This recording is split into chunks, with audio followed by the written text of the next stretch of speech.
All right, guys, I'm very excited about this message. It's going to be a blessing to somebody. It's for somebody. Somebody needs to hear it. Maybe one person, maybe a few, maybe many, but this is for somebody. The name of this message is going to be called A Hot Victory. A Hot Victory. Very excited about it. First of all, let me just say this. This weekend has been graduation weekend, basically. Friday night, the high schoolers in my hometown, they graduated. And then yesterday, Saturday morning, some people at a nearby college, they were graduating. Everybody's graduating from something. And basically, graduation, simply put, is, you've been in a situation long enough, and you've learned and trained in that situation long enough for the right amount of time, and now you get to move on. You have leveled up, as we say in video game lingo. You have leveled up. You have graduated, and basically what you've done is you have become victorious. You have succeeded enough to move on to the next level, the next phase of your life. You're past this moment. You get to move on. You have won. You have passed. You didn't fail. You passed. You get to move forward. And it's a good thing, and I just want to say congratulations to all these people that have been graduating. But in this message, someone or some people, you are graduating or about to graduate to the next level of your life. But I'm not talking about a high school or a college graduation for you. Whoever this is for, you have gone through some things that has caused you to be tested. Kind of like when you're in school and you go through these trainings and you go through all this studying and then you have your tests. You have been going through some tests. You've been going through some trials. You've been going through some things.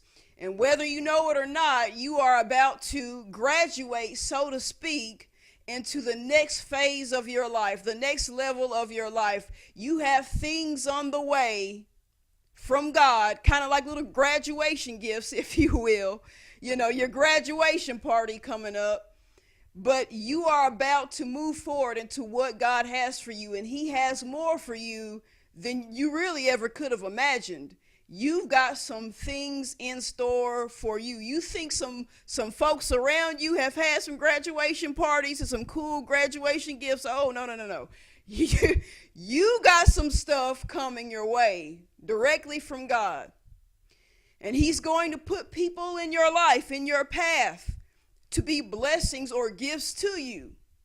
People that will assist you, that will help usher in your next phase of life. But I got to let you know now, what's going to help you move forward is some direction from God, some instructions, if you will. And so keep your ears open, seek God's face for some direction, for some instruction.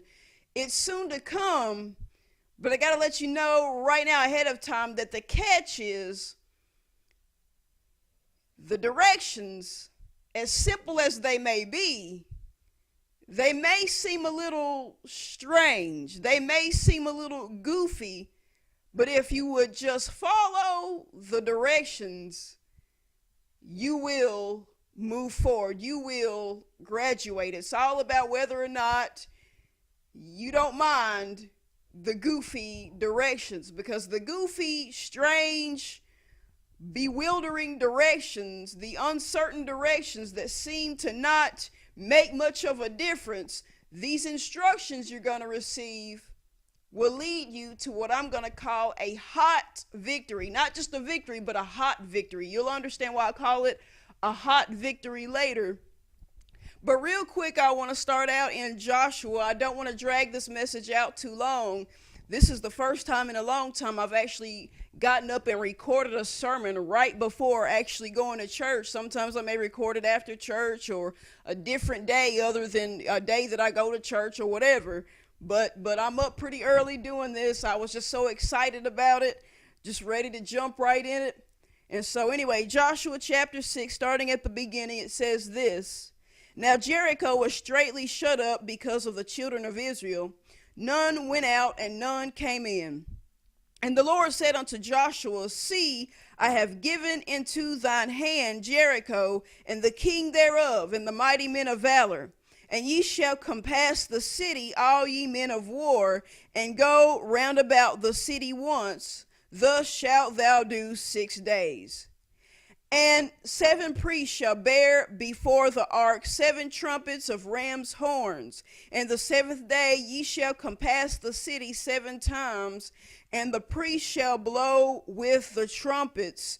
And it shall come to pass that when they make a long blast with the ram's horn, and when ye hear the sound of the trumpet, all the people shall shout with a great shout.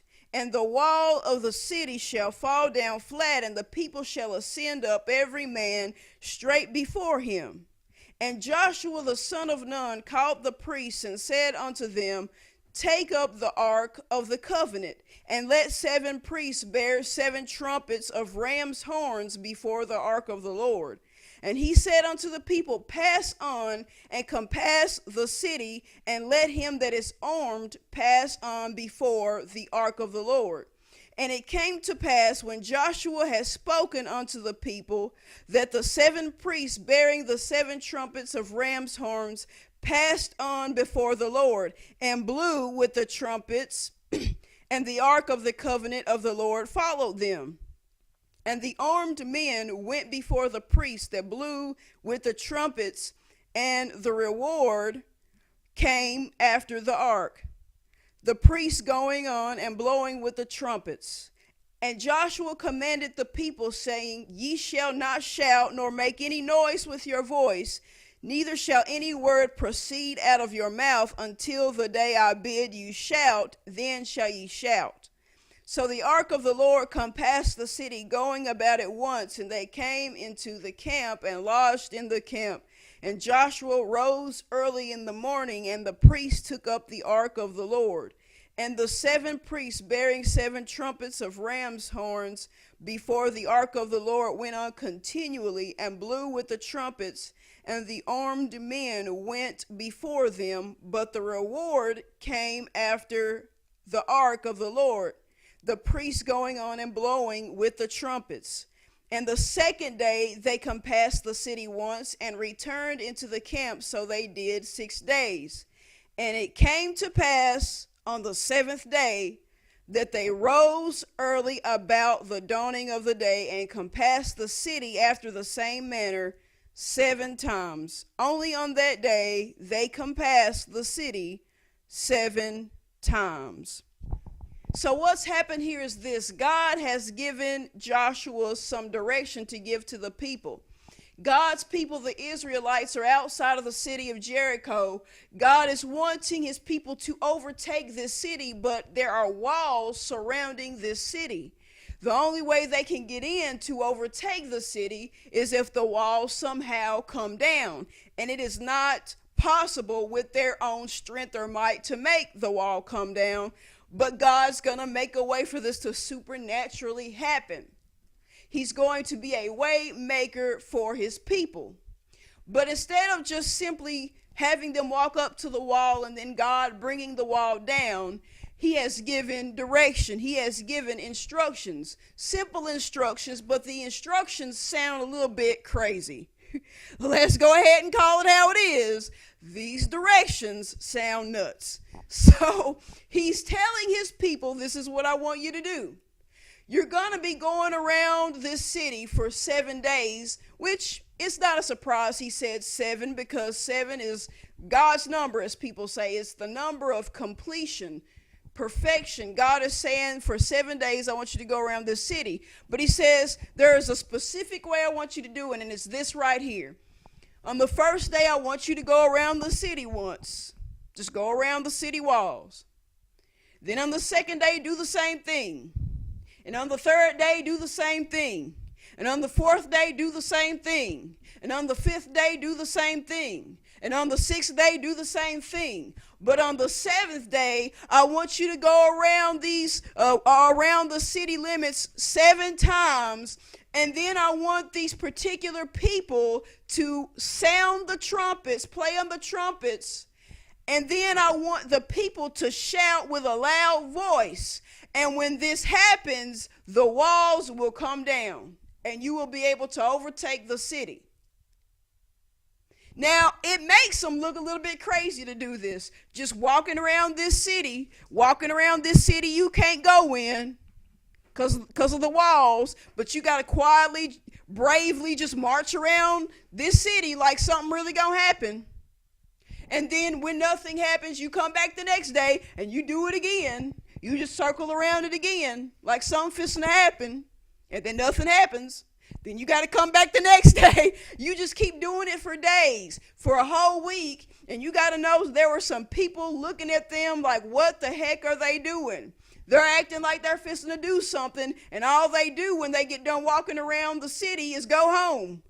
They nothing really happens. So they probably look crazy doing this. It's simple directions. It just sounds crazy, but they do it. And so what I want to say here is this was on my mind over the weekend. It's simple to graduation from school, because this is what happens. Right before you graduate, they have you do the practice. They want you to practice this, because it's not like they're just going to have you sit down and then they're going to just have people come and watch the moment where they just say, okay, this is this person's name, here's your diploma, and you can just get up and walk out and go home. That's not how it is.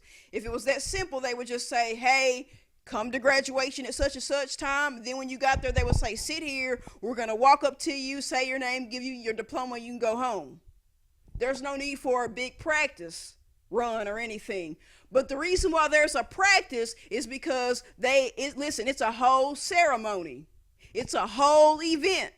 And so in order for this special occasion to play out, they give you directions. There are certain things that they want you to do. There's a certain way that the whole event has to play out. It's got to be special. It's got to be elegant. It's got to be extravagant. It's got to be all professional and ooh la la. It ain't just some simple thing. So they give you instructions. So when you go to the practice, you listen, and that's almost like what they were doing going around the city every day. It was like they were practicing for that big day, the seventh day, where they were really going to act the fool.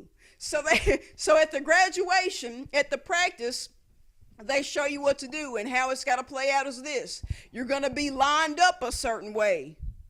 And there's a certain time when you hear the music play that you walk out onto the field. If you do it how my school does it, the way my school does it is they have the graduation on the football field. Some people have it in the gym. If we get rained out, then instead of having it on the field, we have it in the gym. Because a lot of times for us, it rains the day that graduation comes. There'll be times where it might not rain all week, and then as soon as graduation comes, it starts pouring down. So you just never know.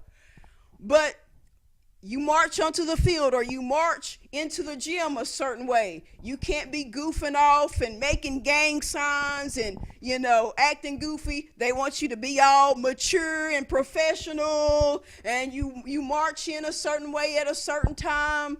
And they have a certain way for you to get to your seat, and you stand there still. And then when they tell you to sit down, you sit down. They tell you to stand up for the Pledge of Allegiance, you stand up. Then they tell you that you can sit down, then you sit down in unison. There's a certain way it's got to play out. The school administrators take the mic and say what they got to say and welcome the crowd and tell the crowd how proud they are of the graduating seniors. Then the valedictorian and all the people at the top of the class, grade wise, they get to go up there. They give their speeches. You got to be quiet and still and not draw too much attention to yourself when the people are giving their speeches to show respect.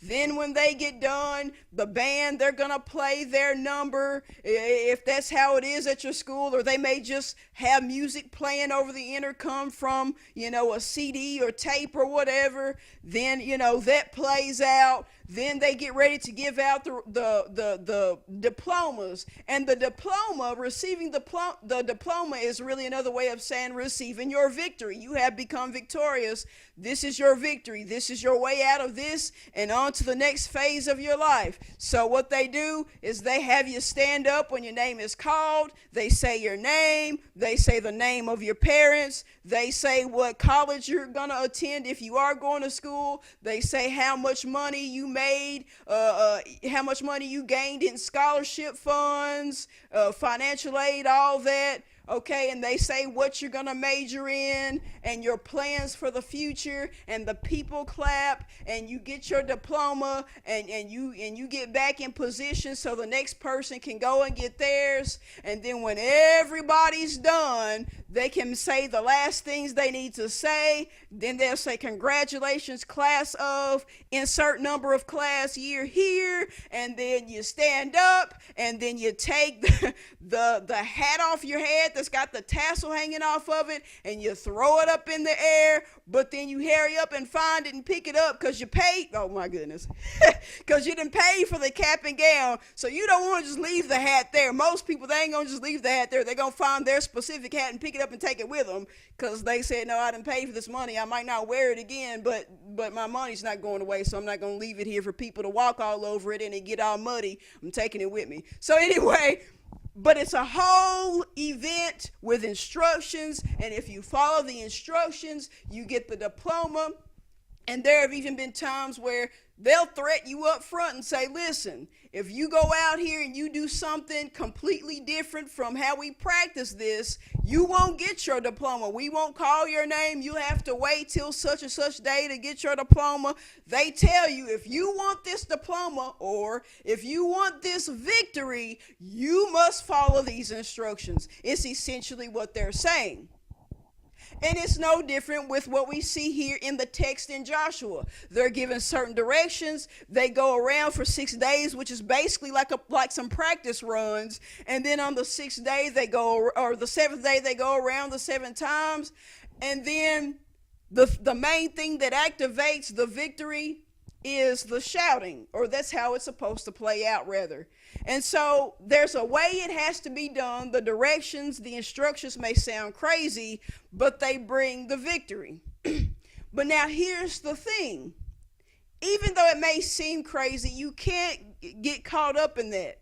See, during graduation, sometimes people, when they're out there on the field or on the gym floor or whatever, they've got other things going through their mind than the current moment, than the victory that's at hand.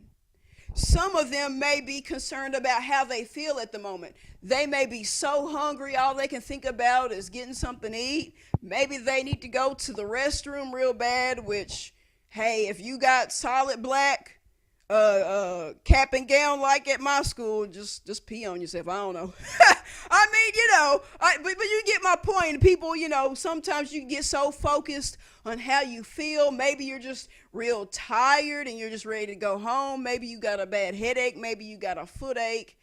And you're not focused in on the moment, and you got to focus so when they call your name or it's a time to stand up or whatever, you can be ready. You just got to stay focused. You can't get caught up in how you feel at the moment. You also can't get caught up in how you look too much. Some people, they feel like they look goofy wearing a cap and gown, or they look silly, or, oh, this hat is going to mess my hairstyle up, or if I'm out here on the field and it does rain, it's going to mess up this weave I got in. It's going to mess up the perm, the relaxer I just got put in my hair. If I'm out here walking on the field and there's a little dip in the field, a little pothole, and I step in it and my feet get muddy, or I trip a little bit, I get some mud on me. If I stumble and fall, I might get laughed at, blah, blah, blah.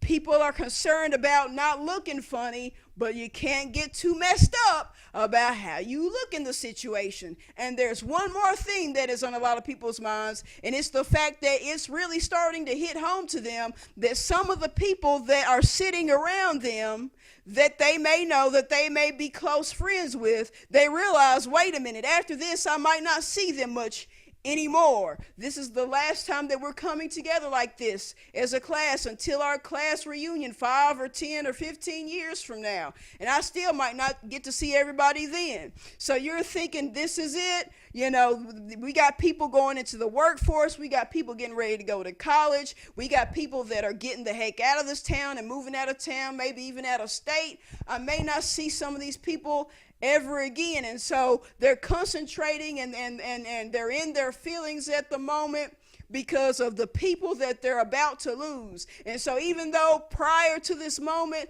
they were excited about finally getting out of school and doing the whole adult thing, but now the adult thing is sinking in and they're thinking, I don't want to lose these people. But you can't get caught up in who will have to walk out of your life, or else you won't move forward. So there's 3 things that can be on a person's mind that doesn't need to be on your mind: how you feel about the situation, how you look in the situation, and who you might lose or what you might lose in the situation. And it's the same thing here for whoever this message is for.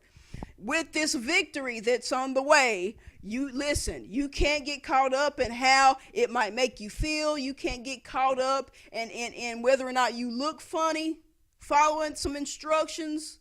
You can't get caught up in who might walk away from you because they think you look crazy as all get out. And maybe you've already lost some people, and maybe you've already been looking kind of crazy, and maybe you've already felt some type of way and you just had to get over it. All I can tell you is you're at an advantage now, because you should be at a point now where you've decided, you know what, at this rate, after all that I've gone through, after all the embarrassment, after all the humiliation, after all these people have walked away, after all these people that I thought would have helped me out and assisted me and given me a helping hand, and they didn't. Listen, you just got to be at a point now where you say, it is what it is, but I do know that God has my back and he has the right people lined up ready that will walk with me through the next phase of my life. I can't get bent out of shape about the past. I just got to let it go and move forward. It may hurt, it may sting, but I can't get wrapped up in it. And it was the same for God's people here in Joshua. They just had to go forward. Listen, they couldn't worry about how silly they looked. They might have been out there walking around the city feeling kind of tired or hungry. They may have had people pointing and laughing, saying, what the heck are y'all doing? They couldn't focus on it. Prepare for victory. Prepare yourself, or rather, crucify your flesh is a way of preparing for the victory. I'm not going to let my feelings or my thoughts or my emotions get in the way. I just got to know that God's ways are greater than mine. His thoughts are higher than mine. I got to do this his way. Now looking at verse 16, it says this: and it came to pass at the 7th time, when the priest blew the trumpets, Joshua said unto the people, shout, for the Lord hath given you the city. Now he's saying the Lord has given you the city, which is another way of saying the Lord has given you the victory. But the funny thing is, technically they don't have the city or the victory yet, because the walls haven't come down. And since the walls haven't come down, they haven't been able to overtake the city. So it might seem like he's kind of lying a little bit, like he's telling a little fib, but he's not. See, the trumpet blast is like representing victory. Them shouting represents shouting a voice of triumph, a voice of a shout of victory.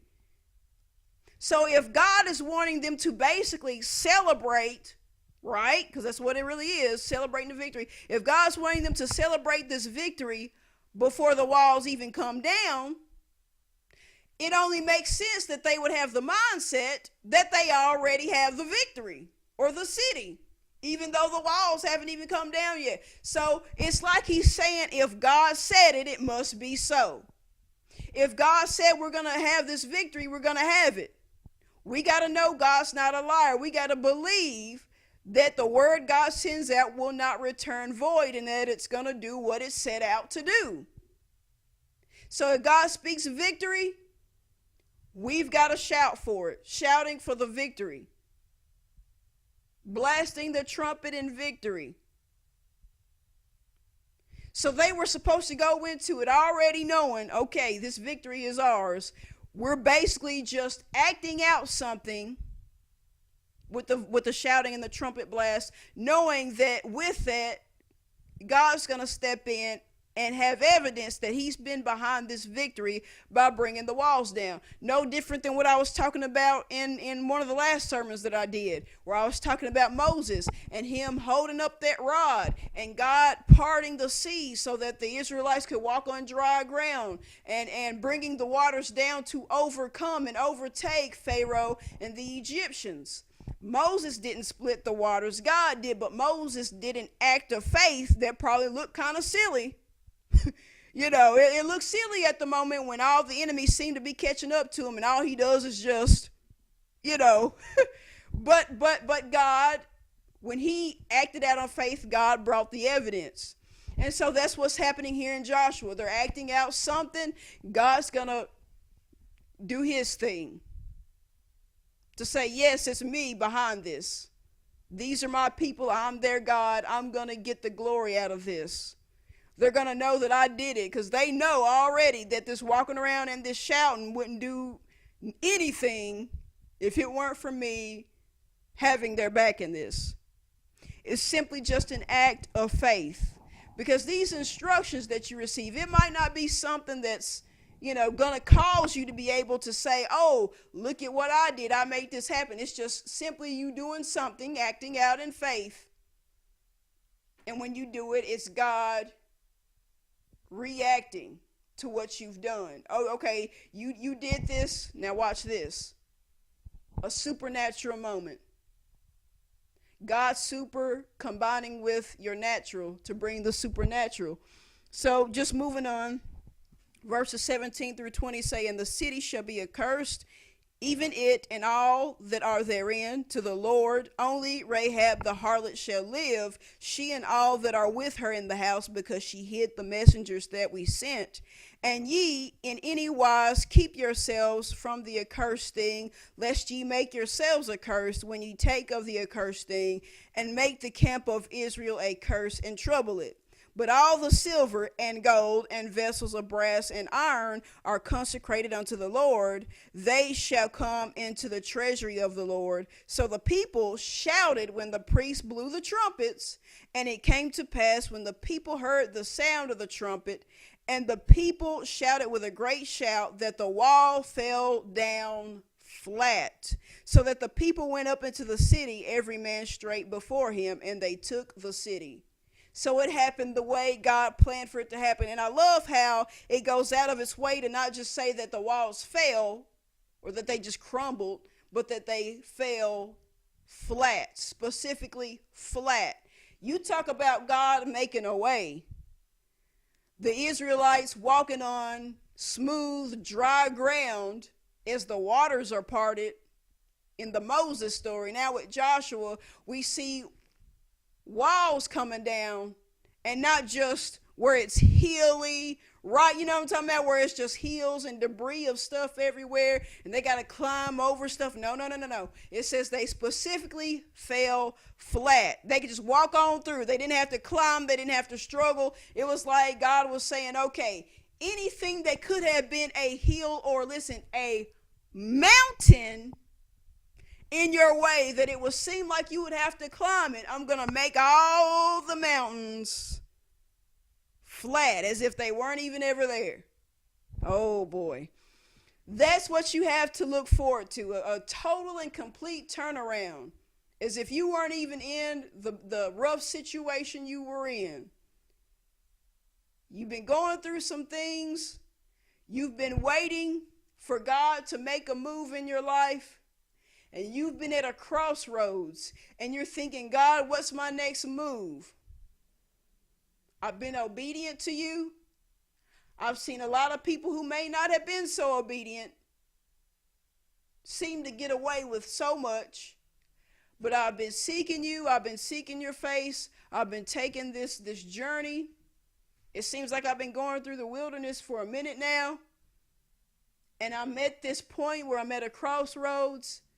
options are few, and the options that I have seem they don't seem very good. They don't seem like very good routes to take.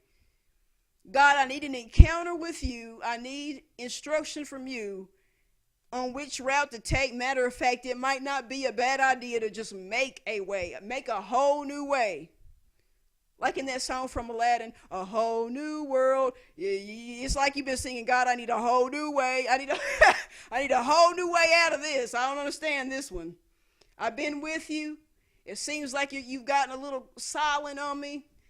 And either it's like I'm not hearing you, or it seems like when I do hear you, it's like you're telling me everything except what it is I'm really trying to get you to tell me right now. But the instruction is coming, and all you got to do, as simple as it may seem, it also may seem a little strange, but whatever it is you got to do, as crazy as it may look, just do it. It's going to be that simple. Go with me to Daniel real quick. I'm not going to read too much, just a couple of verses, because like I said, I don't want to drag this message out for too long, but and real quick, let me just explain what this is, what's going on here. We know the story of Nebuchadnezzar, King Nebuchadnezzar, and Shadrach, Meshach, and Abednego. King Nebuchadnezzar had some idols, some false gods that he wanted to be worshipped. And on this particular day, there was an image of an idol or a god that he wanted all the people that were under his rule to bow down and worship. And similar to how God in Joshua a moment ago had some music he wanted to be played, the blasting of the trumpets as part of this direction or instruction, here in this text, King Nebuchadnezzar, who was very much against the one true God because he had his own gods and idols and ways of doing things, he had his directions that he wanted people to follow. And in his directions, he wanted different instruments to be played. And when these instruments were to be played, he wanted people to bow down and worship this image that he had created. So a little bit similar to what we read in Joshua, but a little bit different because it has nothing to do with the one true God. And so everybody seems to want to go along with what King Nebuchadnezzar wants because, well, he's the king and he can have you killed at any moment for not taking heed to his instructions. But Shadrach, Meshach, and Abednego decided they don't want to do things his way because his way is against what God would want them to do. They've made up their minds, and they've decided in their hearts they're not going to turn their backs on God. They're going to serve God even if it means they're risking their own life. And so some people come, or as some folks will say, some snitches came and came up to King Nebuchadnezzar and told on Shadrach, Meshach, and Abednego. And it upset King Nebuchadnezzar, and he decides to address them. And verses 14 to 15 say this: Nebuchadnezzar spake and said unto them, Is it true, O Shadrach, Meshach, and Abednego? Do not ye serve my gods, nor worship the golden image which I have set up? Now, if ye be ready, that at what time ye hear the sound of the cornet, the flute, the harp, the sackbut, the psaltery, and the dulcimer, and all kinds of music, ye fall down and worship the image which I have made. Well, but if ye worship not, ye shall be cast the same hour into the midst of the burning fiery furnace. And who is that God that shall deliver you out of my hands? So let me just pause and say this. Many times when people mention this story, we know how the story plays out. But when people mention it, a lot of times they'll say, oh, Shadrach, Meshach, and Abednego, they were forced into the fiery furnace. They were forced into this furnace where King Nebuchadnezzar was going to have them burnt up. They were pushed into this and blah, blah, blah. But as we see right here, they're not really technically forced in, really. They're actually given an option. They're given an option, and the option is either you can worship these false gods or you can continue to worship the one true God, even though it seems like you're going to have to go through some things to continue to worship that God. You can worship these false gods and these images and these idols made by men's hands, and your life can continue to be easy because the enemy's not coming his way to attack you, which is really what Nebuchadnezzar represents here, the enemy. Or you can continue to worship the one true God, the living God that you know and have always believed on. But if you do, the enemy is going to use anybody he can to press up against you, to cause friction, to make you feel like you're backed in a corner so that you give up, that you tap out, and that you decide to do something other than what God is wanting you to do. And even though most people went along with what Nebuchadnezzar wanted, Shadrach, Meshach, and Abednego said, no, we're going to choose God, our God, the living God, the one that created all, not the one that was created by man. Oh, goodness. Think about it. We're going to worship the one. That's basically what they decided in their hearts, basically. We're going to worship the God who created us, who knew us in our mother's womb, not the one that was created by man's hands. That's not a God. And so they chose an option. They accepted the fate of being burned in a fiery furnace. So Nebuchadnezzar, of course, had some people come, put them in the furnace. And we know how it plays out. They were in there. They weren't getting burned. It was blowing Nebuchadnezzar's mind. He had his men turn the heat up 7 times hotter. Here goes that number 7.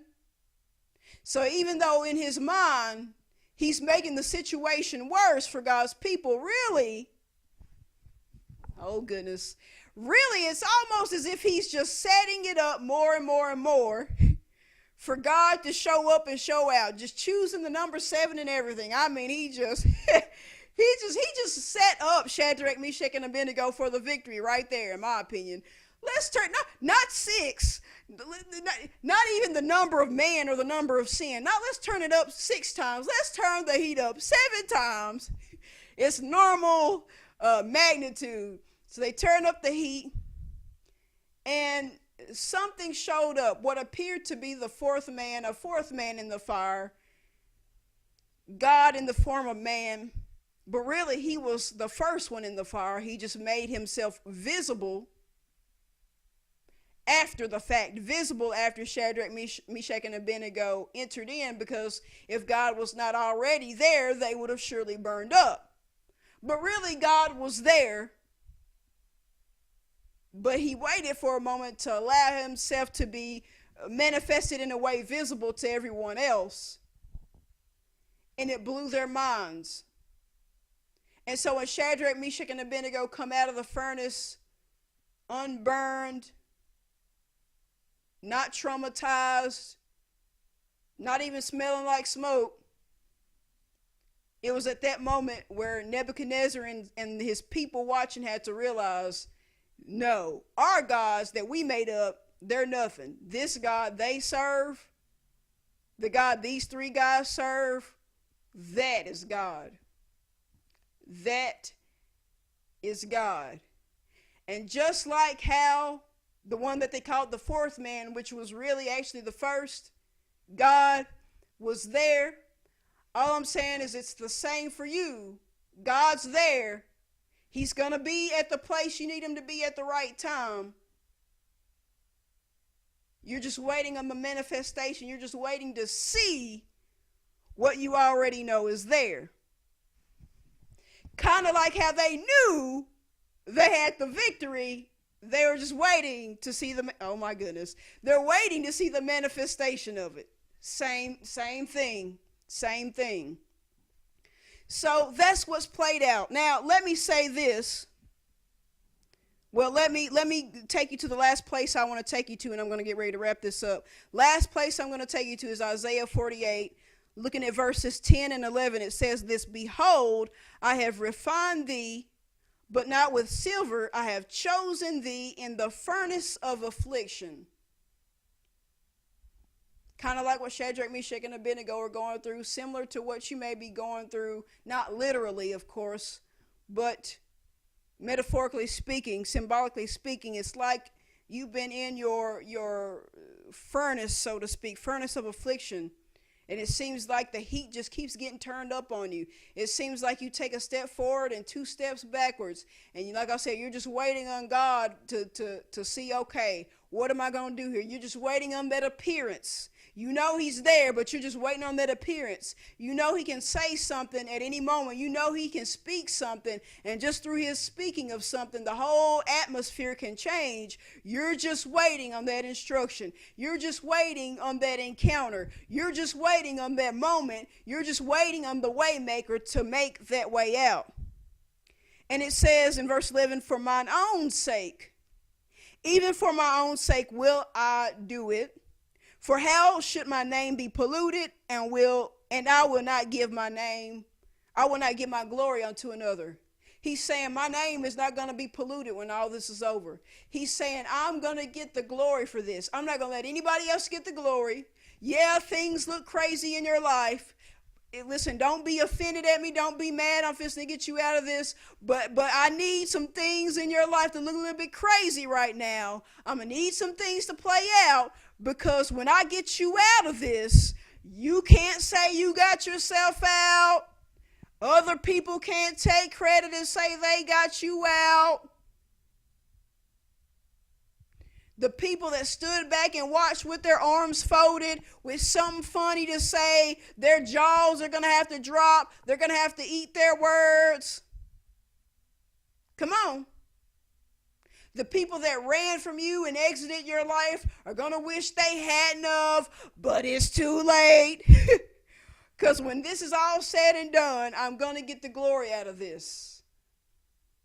My name is going to get glory for this. Kind of like getting double for your trouble. You're going to come out of this victorious. You're going to come out of this with gaining way more than what you lost.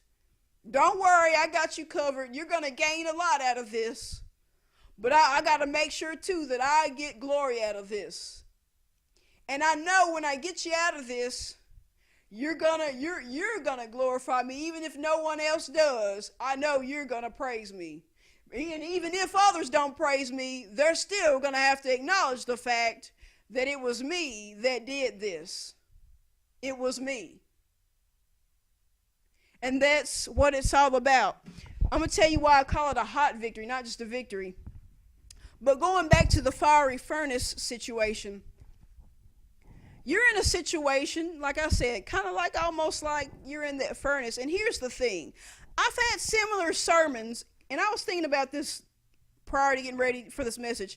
I've had similar sermons where I've talked about, God getting ready to bless you, or getting ready to take you from point A to point B, or getting ready to give you your miracle, or getting ready to give you your breakthrough. And this is a similar message to some of those. But in a lot of those messages, I've talked about naysayers. I've talked about people who were hoping that you don't be blessed. We're hoping that you don't get a breakthrough. Some people, they're just haters.